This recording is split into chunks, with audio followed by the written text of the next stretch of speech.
ನಮಸ್ಕಾರ ವೀಕ್ಷಕರೇ, ರಿವ್ಯೂ ಚಾನಲ್ಗೆ ಸ್ವಾಗತ. ನಾನು ಸೌಖ್ಯ ಗಾಂವ್ಕರ್. ಸಿದ್ದರಾಮೋತ್ಸವ ಅಂದುಕೊಂಡಿದ್ದಕ್ಕಿಂತ ಯಶಸ್ವಿಯಾಗಿದೆ. ಸಿದ್ದರಾಮಯ್ಯ ಕ್ಯಾಂಪ್ ಎಕ್ಸ್ಪೆಕ್ಟ್ ಮಾಡಿದ್ದಕ್ಕಿಂತ ಹೆಚ್ಚು ಜನಸಾಗರ ಬಂದು ಸೇರಿದ್ದಾಯಿತು, ಶಕ್ತಿ ಪ್ರದರ್ಶನ ಮಾಡಿದ್ದಾಯಿತು, ಅಂದುಕೊಂಡಂಗೆಲ್ಲ ಆಯಿತು. ಆದರೆ ಮುಂದೇನು? ಸಿದ್ದರಾಮಯ್ಯನವರಷ್ಟು ಜನಪ್ರಿಯ ಇನ್ಯಾರೂ ಇಲ್ಲ ಕರ್ನಾಟಕ ರಾಜ್ಯ ರಾಜಕಾರಣದಲ್ಲಿ, ಆ್ಯಕ್ಟಿವ್ ಪಾಲಿಟಿಕ್ಸಲ್ಲಿ ಅನ್ನೋದು ಸಾಬೀತಾಯಿತು. ಯಾಕಂದರೆ ಯಡಿಯೂರಪ್ಪನವರು ಕೂಡ ಈಗ ನೇಪಥ್ಯಕ್ಕೆ ಸರಿಯುವ ಸಂದರ್ಭ ಒದಗಿ ಬಂದಿದೆ. ಅವರು ಪವರ್ಫುಲ್ ಆಗಿದ್ದರೂ ಈಗ ಆ್ಯಕ್ಟಿವ್ ಪಾಲಿಟಿಕ್ಸಲ್ಲಿ ಉಳ್ಕೊಂಡಿಲ್ಲ, ಮುಂದಿನ ಚುನಾವಣೆಯಲ್ಲಿ ಸ್ಪರ್ಧೆ ಮಾಡಲ್ಲ ಅಂತಲೂ ಹೇಳಿಬಿಟ್ಟಿದ್ದಾರೆ. ದೇವೇಗೌಡರು ಕೂಡ ಅದೇ ಜಾಗದಲ್ಲಿದ್ದಾರೆ. ಹಾಗಾಗಿ ಸದ್ಯ ಆ್ಯಕ್ಟಿವ್ ಪಾಲಿಟಿಕ್ಸ್ ಇರೋರ ಪೈಕಿ ಸಿದ್ದರಾಮಯ್ಯನೇ ಜನಪ್ರಿಯ, ಅವರೇ ಟಾಪ್ ಅನ್ನೋದು ನಿರ್ಧಾರ ಆಗಿದೆ. ಈ ಸಮಾವೇಶದಲ್ಲಿ ಸೇರಿದ ಜನಸಾಗರವನ್ನು ನೋಡಿ ಮುಂದೆ 2023 ಚುನಾವಣೆಯಲ್ಲಿ ಕಾಂಗ್ರೆಸ್ ಅಧಿಕಾರಕ್ಕೆ ಬರೋದಕ್ಕೆ ಇದೊಂದು ಸಮಾವೇಶದ ಸಕ್ಸಸ್ ಸಾಕಾ? ಅಧಿಕಾರಕ್ಕೆ ತರುವ, ಕೈಯನ್ನು ಅಧಿಕಾರದ ಚುಕ್ಕಾಣಿ ಹಿಡಿಯುವಂತೆ ಮಾಡುವ ಬಿಗ್ ಸೀಕ್ರೆಟ್ ಇರೋದು ಯಾರ ಕೈಯಲ್ಲಿ ನಿಜವಾಗಿ? ವೆರಿ ಇಂಟ್ರೆಸ್ಟಿಂಗ್ ವಿಚಾರ ನಿಮ್ಮ ಮುಂದೆ ಇಡ್ತಾ ಇದ್ದೀವಿ. ಮಿಸ್ ಮಾಡ್ತಾರೆ ನಮ್ಮ ಚಾನಲ್ನ ಸಬ್ಸ್ಕ್ರೈಬ್ ಮಾಡಿ, ಬೆಲ್ ಬಟನ್ ಕ್ಲಿಕ್ ಮಾಡಿದ್ರೆ ಎಲ್ಲ ಅಪ್ಡೇಟ್ಸ್ ನಿಮ್ಮನ್ನು ತಲುಪುತ್ತೆ. ಎಸ್ ವೀಕ್ಷಕರೇ, ಸಿದ್ದರಾಮೋತ್ಸವದ ಒಂದು ದೃಶ್ಯ ಈಗ ಎಲ್ಲರ ಗಮನ ಸೆಳೀತಾ ಇದೆ. ಅದನ್ನು ಇವತ್ತು ಟಿ ವಿಗಳಲ್ಲೆಲ್ಲ ಸಿಕ್ಕಾಪಟ್ಟೆ ಹೈಲೈಟ್ ಮಾಡಿ ತೋರಿಸ್ತಾ ಇದ್ದಾರೆ. ನೀವು ಕೆಲವರು ಗಮನಿಸಿರಬಹುದು ಅದನ್ನು. DK ಶಿವಕುಮಾರ್ ಅವರು ಬಂದು ಸಿದ್ದರಾಮಯ್ಯನವ್ರಿಗೆ ಸನ್ಮಾನ ಮಾಡಿ ಶಾಲ್ ಹಾಕಿ ಕೈ ಎತ್ತಿ ಹಿಡಿತಾರೆ, ಆಮೇಲೆ ಹೋಗ್ತಾ ಇರ್ತಾರೆ ವಿಶ್ ಮಾಡಿ. ಅಷ್ಟೊತ್ತಿಗೆ ಆ ಕ್ಷಣದಲ್ಲೇ ರಾಹುಲ್ ಗಾಂಧಿಯವರು ಮತ್ತೆ ವಾಪಸ್ ಕಳಿಸ್ತಾರೆ. DK ಶಿವಕುಮಾರ್ ಅವ್ರನ್ನ ಒಂದು ಸನ್ನೆ ಮಾಡಿ ಕಳಿಸ್ತಾರೆ. ಬಂದು DK ಶಿವಕುಮಾರ್ ಅವರು ಸಿದ್ದರಾಮಯ್ಯನವ್ರನ್ನ ಹಗ್ ಮಾಡಿ ಅಪ್ಪುಗೆ ಕೊಟ್ಟು ಮತ್ತೊಮ್ಮೆ ಬರ್ತ್ಡೇ ವಿಶ್ ಮಾಡಿ ತೆರಳುತ್ತಾರೆ. ಸೊ ಈ ದೃಶ್ಯ ಏನು ಹೇಳ್ತಾ ಇದೆ? ಸಿದ್ದರಾಮೋತ್ಸವದ ಮೂಲಕ, ಪ್ರಮುಖವಾಗಿ ಈ ವೇದಿಕೆಯ ಮೂಲಕ ಒಗ್ಗಟ್ಟಿನ ಮಂತ್ರ ಪಠಿಸೋದು ಹೈಕಮಾಂಡ್ನ ಮುಖ್ಯವಾದ ಉದ್ದೇಶವಾಗಿತ್ತು. ಈ ವೇದಿಕೆಯಲ್ಲಿ ಎಲ್ಲ ನಾಯಕರುಗಳು ಕೂಡ DK ಕ್ಯಾಂಪ್, ಸಿದ್ದರಾಮಯ್ಯ ಕ್ಯಾಂಪ್ ಅನ್ನೋ ಭೇದ ಇಲ್ಲದೆ ಎಲ್ಲರೂ ಕೂಡ ಸಿದ್ದರಾಮಯ್ಯನವ್ರನ್ನ ಬಾಯಿ ತುಂಬ ಹೊಗಳಿದ್ದಾರೆ. ಇವರೇ ನಮ್ಮ ಸರ್ವಶ್ರೇಷ್ಠ ನಾಯಕರು ಅನ್ನೋ ಸಂದೇಶ ರವಾನಿಸಿದ್ದಾರೆ. ಯಾಕೆ DK ಶಿವಕುಮಾರ್ ಅವರೇ ಹೇಳಿಲ್ವಾ ಅವರನ್ನು ಬರೀ ಅಹಿಂದ ನಾಯಕ, ಕೆಲ ಸಮುದಾಯಗಳ ನಾಯಕ ಅಂತ ಯಾಕೆ ಕರಿತೀರಾ? ಅವರು ಸರ್ವ ಸಮುದಾಯಗಳ ನಾಯಕ, ಸರ್ವ ಜನಾಂಗದ ನಾಯಕ, ಸರ್ವಶ್ರೇಷ್ಠ ನಾಯಕ ಅನ್ನೋ ಬಿರುದು DK ಶಿವಕುಮಾರ್ ಅವರ ಬಾಯಲ್ಲೇ ಹೊರಬರುವಂತೆ ನೋಡಿಕೊಂಡಿದೆ ಕಾಂಗ್ರೆಸ್ ಹೈಕಮಾಂಡ್. ಏನಂದ್ರು DK ಶಿವಕುಮಾರ್ ಅವರು? ನಾವೆಲ್ಲರೂ ಒಗ್ಗಟ್ಟಾಗಿ ಸಿದ್ದರಾಮಯ್ಯನವರ ಮುಂದಾಳತ್ವದಲ್ಲಿ ಮುಂದೆ ನಡೀತೀವಿ ಅಂತ. ಈ ಮೂಲಕ ಒಂದು ಕ್ಲಿಯರ್ ಮೆಸೇಜ್ ಅಂತೂ ಸಿಕ್ಕಿದೆ. ಸಿದ್ದರಾಮಯ್ಯನವ್ರಿಗೆ ಏನು ಸಿಗಬೇಕಿತ್ತೋ ಅದೆಲ್ಲ ಸಿಕ್ಕಾಗಿದೆ, ಬರ್ತ್ಡೇ ಗಿಫ್ಟ್.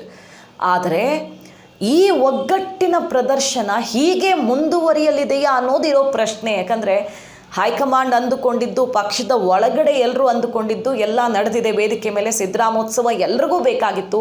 ಸಿದ್ದರಾಮೋತ್ಸವದ ಮೂಲಕ ಕೈಪಾಳ್ಯದಲ್ಲಿ ಒಂದು ಆತ್ಮವಿಶ್ವಾಸ ಪುಟಿದೆದ್ದಿದೆ. ಚುನಾವಣೆಗೆ ಸಮರಾಭ್ಯಾಸ ಮಾಡೋದಕ್ಕೆ ಎದ್ದು ನಿಂತಿದ್ದಾರೆ ಕೈ ಕಾರ್ಯಕರ್ತರು. ಸಿದ್ದರಾಮಯ್ಯನವರ ಈ ಶಕ್ತಿ ಎಲ್ಲರನ್ನ ಹುರಿದುಂಬಿಸುವಂತೆ ಮಾಡಿದೆ. ಜನಸಾಗರ, ಅಲ್ಲಿ ಸೇರಿದ್ದಂತಹ ಜನ, ಓಕೆ ಇದು ಒಂದು ಆರ್ಗನೈಸ್ ಮಾಡಿರೋ ಕಾರ್ಯಕ್ರಮ, ಎಲ್ಲರನ್ನೂ ಬಸ್ ಮಾಡಿ ಕರ್ಕೊಂಡು ಬಂದಿದ್ದ. ಹಾಗಾದರೆ ದೊಡ್ಡ ಸಂಖ್ಯೆಯಲ್ಲಿ ಕರ್ಕೊಂಡು ಬಂದಿದ್ದು ಹೌದಾದರೂ ಕೂಡ ಅಷ್ಟೇ ಸಂಖ್ಯೆಯಲ್ಲಿ ಜನ ತಾವಾಗಿ ತಮ್ಮ ವಾಹನಗಳಲ್ಲೇ ಬಂದಿದ್ದಾರೆ. ಜನ ಎಕ್ಸ್ಪೆಕ್ಟ್ ಮಾಡಿದ್ದಕ್ಕಿಂತ ಹೆಚ್ಚಿನ ಸಂಖ್ಯೆಯಲ್ಲಿ ಅಲ್ಲಿ ಸೇರಿದ್ರು ಅನ್ನೋದು ಈ ಕಾರ್ಯಕ್ರಮದ ಯಶಸ್ಸಿನ ಗುಟ್ಟು. ಸೊ ಇದು ಕಾಂಗ್ರೆಸ್ ಪರವಾದ ಅಲೆ ಸೃಷ್ಟಿಯಾಗ್ತಿದೆಯಾ ಅನ್ನೋ ಒಂದು ವಿಚಾರ ಚರ್ಚೆಗೆ ಬರುವಂತೆ ಮಾಡಿದೆ. ಆದರೆ ಇಲ್ಲಿ ಬಂದ ಜನ, ಇಲ್ಲಿ ಸೇರಿದಂಥ ಜನಸಾಗರ ಮತವಾಗಿ ಪರಿವರ್ತನೆ ಆಗಬೇಕಂದ್ರೆ ಏನಾಗಬೇಕು? ವೇದಿಕೆಯ ಮೇಲೆ ಯಾವ ದೃಶ್ಯಗಳು ಕಂಡು ಬಂದವೋ ಅದು ಇನ್ನೂ 9 ತಿಂಗಳು ಹಾಗೇ ಇರಬೇಕು. 8-9 ತಿಂಗಳು ಈ ಒಗ್ಗಟ್ಟನ್ನು ಹಾಗೇ ಮುಂದುವರಿಸೋದಕ್ಕೆ ಸಾಧ್ಯವಿದೆಯಾ? ಇದೇ ಕಾಂಗ್ರೆಸ್ ಅಧಿಕಾರವನ್ನು ಹಿಡಿಯೋದಕ್ಕೆ ಬೇಕಾಗಿರುವಂತಹ ಬಿಗ್ ಸೀಕ್ರೆಟ್. ಸಿದ್ದರಾಮಯ್ಯ ಮತ್ತು DK ಶಿವಕುಮಾರ್ ಅವರ ಕೈಯಲ್ಲಿರೋದು. ಅವರವರ ಬಣದ ನಾಯಕರ ಬಾಯಿ ಮುಚ್ಚಿಸಿ ಯಾವುದೇ ಒಡಕು ಉಂಟಾಗದಂತೆ ನೋಡ್ಕೊಂಡು ಹೋಗೋದಕ್ಕೆ ಸಾಧ್ಯ ಇದೆಯಾ ಅನ್ನೋದೇ ಇಲ್ಲಿರೋ ಕ್ವಶನ್.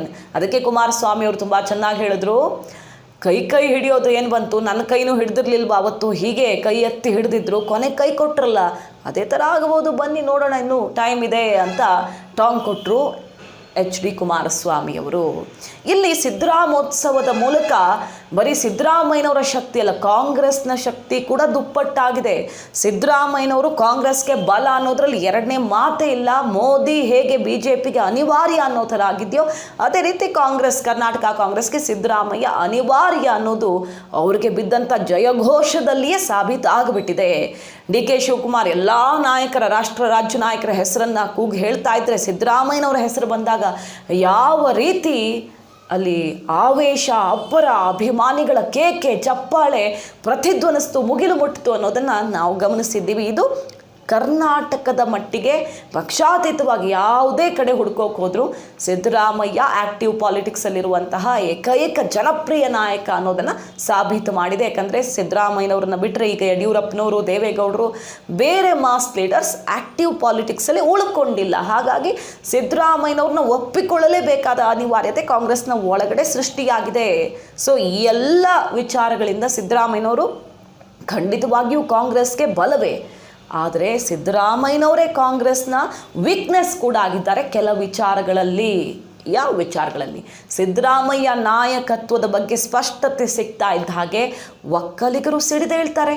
ಹಿಂದಿನ ಚುನಾವಣೆಯಲ್ಲಿ ಏನಾಗಿತ್ತು, ಇದೇ ಕಾನ್ಫಿಡೆನ್ಸಲ್ಲಿದ್ದರು. ಇವತ್ತು ಯಾವ ರೀತಿ ಮಾತಾಡ್ತಿದ್ದಾರೋ ಸಿದ್ದರಾಮಯ್ಯನವರು, ಆಲ್ರೆಡಿ ಮುಖ್ಯಮಂತ್ರಿ ಆಗೇ ಬಿಟ್ಟಿದ್ದೀನಿ ಅನ್ನುವಂಥ ಆತ್ಮವಿಶ್ವಾಸದಲ್ಲಿ ಬೀಗ್ತಿದ್ದಾರೋ ಸಿದ್ದರಾಮಯ್ಯನವರು, ಅದೇ ಸ್ಥಿತಿಯಲ್ಲಿದ್ದರು 2018 ಚುನಾವಣೆಗೆ ಹೋಗುವಾಗ.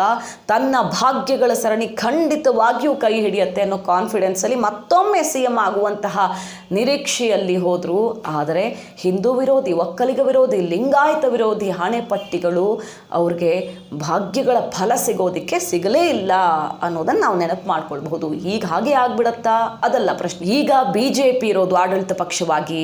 ಸಾಮಾನ್ಯವಾಗಿ ಕರ್ನಾಟಕದಲ್ಲಿ ಪ್ರತಿ ಬಾರಿಯೂ ಸರ್ಕಾರ ಬದಲಾಗಿರುವಂತಹ ಇತಿಹಾಸ ಇದೆ. ಹಾಗಾಗಿ ಪರಿಸ್ಥಿತಿ ಬೇರೆಯದ್ದೇ ಆಗಿದ್ರು ಸಿದ್ದರಾಮಯ್ಯನವರು ಅಷ್ಟು ಸಲೀಸಾಗಿ ತಗೊಳ್ಳೋಕ್ಕಾಗತ್ತಾ? ಈ ಒಂದು ಸಮಾವೇಶದಿಂದ ಎಲ್ಲವೂ ಆಗತ್ತೆ ಅಂತ ಅಂದುಕೊಳ್ಳೋಕೆ ಸಾಧ್ಯವಿದೆಯಾ ಅನ್ನೋದೇ ಪ್ರಶ್ನೆ. ನಾವು ನೆನಪು ಮಾಡ್ಕೊಳ್ಬಹುದು, ಸಿದ್ದರಾಮಯ್ಯನವರು ಹುಟ್ಟಿದ ಹಬ್ಬದ ದಿನ ದಾವಣಗೆರೆಯ ಸುತ್ತಮುತ್ತಲಿನ ಪ್ರಮುಖ ದೇವಸ್ಥಾನಗಳಿಗೆ ವಿಸಿಟ್ ಹಾಕಿದ್ರು. ಹಾಗೆ ಪಂಚಮಸಾಲಿ ಮಠಕ್ಕೆ ಹೋಗಿ ಬಂದರು, ಹರಿಹರ ಪೀಠಕ್ಕೆ, ಲಿಂಗಾಯತ ಪೀಠಕ್ಕೆ ಹೋಗಿ ಬಂದರು, ಕಾಗಿನೆಲೆ ಶಾಖಾ ಮಠಕ್ಕೆ ಹೋಗಿ ಬಂದರು. ಅಲ್ಲಿ ಶ್ರೀಗಳ ಜೊತೆಗೆ ಭಿನ್ನಾಭಿಪ್ರಾಯ ಆಗಿತ್ತು, ಅದನ್ನು ಸರಿ ಮಾಡ್ಕೊಂಡು ಬಂದರು. ಈ ಮೂಲಕ ಕಳೆದ ಬಾರಿ ಯಾವುದು ಸಮಸ್ಯೆ ಆಗುತ್ತೋ ಅದನ್ನು ಸರಿ ಮಾಡೋ ಪ್ರಯತ್ನ ನೀವು ಮಾಡಿಕೊಳ್ಳಿ ಅನ್ನೋ ಸ್ಪಷ್ಟ ಸಂದೇಶ ಸಿದ್ದರಾಮಯ್ಯನವ್ರಿಗೆ ಹೈಕಮಾಂಡಿಂದ ಸಿಕ್ಕಿದೆ. ಮತ್ತು ಇದಕ್ಕೇನೆ ಆ ವೇದಿಕೆಯಲ್ಲಿ ಇವರು ಬರೀ ಅಹಿಂದ ನಾಯಕ ಅಲ್ಲ, ಸರ್ವ ಸಮುದಾಯಗಳ ನಾಯಕ, ಸರ್ವ ಜನಾಂಗದ ನಾಯಕ ಅನ್ನೋ ಘೋಷಣೆಯನ್ನು ಮೊಳಗಿಸಿದ್ದು. ಅಹಿಂದ ಅನ್ನೋದು ಬಲವೇ ಆಗಿದ್ರು, ಬರೀ ಅಹಿಂದ ಅಷ್ಟೇ ಸಾಲೋದಿಲ್ಲ, ಎಲ್ಲರನ್ನೂ ವಿಶ್ವಾಸಕ್ಕೆ ತಗೊಳ್ಬೇಕು ಮತ್ತು ಎಲ್ಲರೂ ಸಿದ್ದರಾಮಯ್ಯನವರ ಜೊತೆಗೆ ನಿಲ್ಲುವಂತಾಗಬೇಕು ಅನ್ನೋ ಕಾರಣಕ್ಕೇನೆ ಹೊಸ ಲೆಕ್ಕಾಚಾರ ಈಗ ಕೈಪಾಳ್ಯದಲ್ಲಿ ಶುರುವಾಗಿದೆ. ಇದೇ ದಿನ ಸಿದ್ದರಾಮಯ್ಯನವರ ಬರ್ತ್ಡೇ, ಸಿದ್ದರಾಮೋತ್ಸವದ ದಿನವೇ ರಾಹುಲ್ ಗಾಂಧಿಯವರು ಮುರುಘಾ ಮಠದಲ್ಲಿ ಲಿಂಗ ದೀಕ್ಷೆ ಪಡೆದ್ರು. ಸೊ ಬೇರೆ ಬೇರೆ ರೀತಿಯಲ್ಲೂ ಕೂಡ ಪ್ರಯೋಗಗಳನ್ನು ಶುರು ಮಾಡಿದೆ ಕಾಂಗ್ರೆಸ್. ಒಂದೇ ಮತ ಬ್ಯಾಂಕ್ಗೆ ಅಂಟಿಕೊಂಡು ಕೂತ್ರೆ ಆಗೋದಿಲ್ಲ ಅನ್ನೋ ಕಾರಣದಿಂದ. ಮತ್ತು ಇಲ್ಲಿ ಸಿದ್ದರಾಮಯ್ಯನವರ ವೀಕ್ನೆಸ್ ಎದ್ದು ಕಾಣ್ತಾ ಇದೆ. ಕಳೆದ ಬಾರಿಯಂತೆ ಈ ಬಾರಿಯೂ ಅವ್ರಿಗೆ ಹಣೆಪಟ್ಟಿ ಕಟ್ಟೋದಿಕ್ಕೆ BJP ಕಾಯ್ಕೊಂಡು ಕೂತಿದೆ. ಇವತ್ತು ಕೊಲೆಗಳಾಗ್ತಿದೆ, ಹಿಂದೂ ಕಾರ್ಯಕರ್ತರ ಕೊಲೆಗಳಾಗ್ತಿದ್ರೆ ಅದಕ್ಕೆ ಕಾರಣ ಸಿದ್ದರಾಮಯ್ಯನವರು ಬಿತ್ತಿದ ಬೀಜ ಅಂತ ಈಗಲೇ ಆಲ್ರೆಡಿ ಅಟ್ಯಾಕ್ ಮಾಡೋಕ್ಕೆ ಶುರು ಮಾಡಿದ್ದಾರೆ. ಲಿಂಗಾಯತ ಧರ್ಮ ಒಡೆಯೋದಕ್ಕೆ, ಅದನ್ನು ಪ್ರತ್ಯೇಕ ಅಂತ ಮಾಡೋದಕ್ಕೆ ಹೊರಟಿದ್ರು ಅನ್ನೋ ವಿಚಾರ ಕಳೆದ ಬಾರಿ ಇತ್ತು. ಆ ಡ್ಯಾಮೇಜ್ ಕಂಟ್ರೋಲ್ ಮಾಡೋಕ್ಕೆ ಈಗಾಗಲೇ MB ಪಾಟೀಲ್ ಸಿದ್ದರಾಮಯ್ಯನವರು ಪ್ರಯತ್ನ ಪಡ್ತಾ ಇದ್ದಾರೆ ಅನ್ನೋದು ಎಲ್ರಿಗೂ ಗೊತ್ತಿರೋ ವಿಚಾರವೇ. ಆದರೆ ಒಕ್ಕಲಿಗ ವಿರೋಧಿ ಹಣೆಪಟ್ಟಿಯನ್ನು ತಪ್ಪಿಸ್ಕೊಳ್ಳೋದು ಕಷ್ಟ ಆಗಬಹುದು. ಯಾಕಂದರೆ DK ಶಿವಕುಮಾರ್ CM ರೇಸಲ್ಲಿ ಬರೋದಕ್ಕೆ ಪ್ರಯತ್ನ ಪಟ್ಟವರು. ಸಿದ್ದರಾಮಯ್ಯ ನಾಯಕತ್ವ ಫೈನಲ್ ಅನ್ನೋ ಮೆಸೇಜ್ ಹೋಗಿಬಿಟ್ರೆ ಆ ಭಾಗದಲ್ಲಿ ಪೆಟ್ಟು ಬೀಳ್ಬೋದು. ಸೊ ಕಾಂಗ್ರೆಸ್ಗೆ ಸಿದ್ದರಾಮಯ್ಯ ಎಷ್ಟರ ಮಟ್ಟಿಗೆ ಬಲವೋ ಅಷ್ಟೇ ಕೆಲ ವಿಚಾರಗಳಲ್ಲಿ ವೀಕ್ನೆಸ್ ಕೂಡ ಆಗಿದ್ದಾರೆ ಅನ್ನೋದನ್ನು ಗಮನಿಸಬೇಕು. ಸೊ ಈ ಎಲ್ಲ ವಿಚಾರಗಳನ್ನು ಸರಿದೂಗಿಸಿಕೊಂಡು ಒಗ್ಗಟ್ಟಿನ ಮಂತ್ರ ಪಠಿಸಿ ಆ ಸಮುದಾಯಗಳಿಗೂ ಕೂಡ DK ಬೆನ್ನಿಗೆ ನಿಂತಿರುವ ಸಮುದಾಯಗಳಿಗೂ ತಪ್ಪು ಸಂದೇಶ ರವಾನೆಯಾಗದಂತೆ ಬ್ಯಾಲೆನ್ಸ್ ಮಾಡಿಕೊಂಡು 9 ತಿಂಗಳು ಕೈ ಹಿಡಿದುಕೊಂಡೇ ವೇದಿಕೆಯ ಮೇಲೆ ಹಿಡಿದ ಕೈಯನ್ನು ಬಿಡದೆ ಮುಂದೆ ನಡೆಯೋದಕ್ಕೆ ಸಾಧ್ಯ ಇದೆಯಾ ಅನ್ನೋದರ ಮೇಲೆ ಕಾಂಗ್ರೆಸ್ ಅಧಿಕಾರದ ಚುಕ್ಕಾಣಿ ಹಿಡಿಯಲಿದೆಯಾ ಅನ್ನೋ ವಿಚಾರ ನಿರ್ಧಾರ ಆಗತ್ತೆ. ಯಾಕಂದರೆ DK ಶಿವಕುಮಾರ್ ಅವ್ರಿಗೆ ಸಿದ್ದರಾಮಯ್ಯನವರಷ್ಟು ಜನಪ್ರಿಯತೆ, ಜನಬೆಂಬಲ, ಪ್ಯಾನ್ ಕರ್ನಾಟಕ ಮಾಸ್ ಲೀಡರ್ ಅಲ್ಲದೇ ಇದ್ದರೂ ಕೂಡ ರಾಜಕೀಯ ರಣತಂತ್ರಗಳು, ಅವರ ಸ್ಟ್ರಾಟಜಿಗಳನ್ನು ಅಷ್ಟು ಈಸಿಯಾಗಿ ತಗೊಳ್ಳೋದಕ್ಕೆ ಸಾಧ್ಯವಿಲ್ಲ. ಹಾಗಾಗಿ ಈಗ ವೇದಿಕೆಯಲ್ಲಿ ಹಿಡಿದಂತಹ ಕೈ ಹಾಗೇ ಒಟ್ಟಿಗೆ 8-9 ತಿಂಗಳು ಇದ್ದರೆ ಮಾತ್ರ ಕಾಂಗ್ರೆಸ್ಗೆ ಅಧಿಕಾರದ ಕನಸನ್ನು ಕಾಣೋದಕ್ಕೆ ಸಾಧ್ಯ. ಇದುವೇ ಕೈಪಾಳ್ಯಕ್ಕೆ ಅಧಿಕಾರವನ್ನು ತಂದು ಕೊಡುವ ಸೀಕ್ರೆಟ್ ಅನ್ನೋದು ಗಮನಿಸಬೇಕಾಗಿರೋ ವಿಚಾರ. ವೀಕ್ಷಕರೇ, ಮಾಹಿತಿ ನಿಮ್ಗೆ ಇಷ್ಟ ಆಗಿದ್ರೆ ಮಿಸ್ ಮಾಡಿದ್ರೆ ನಮ್ಮ ಚಾನಲ್ನ ಸಬ್ಸ್ಕ್ರೈಬ್ ಮಾಡಿ, ಬೆಲ್ ಬಟನ್ ಕ್ಲಿಕ್ ಮಾಡಿದ್ರೆ ಎಲ್ಲ ಅಪ್ಡೇಟ್ಸ್ ನಿಮ್ಮನ್ನು ತಲುಪುತ್ತೆ. Thank you.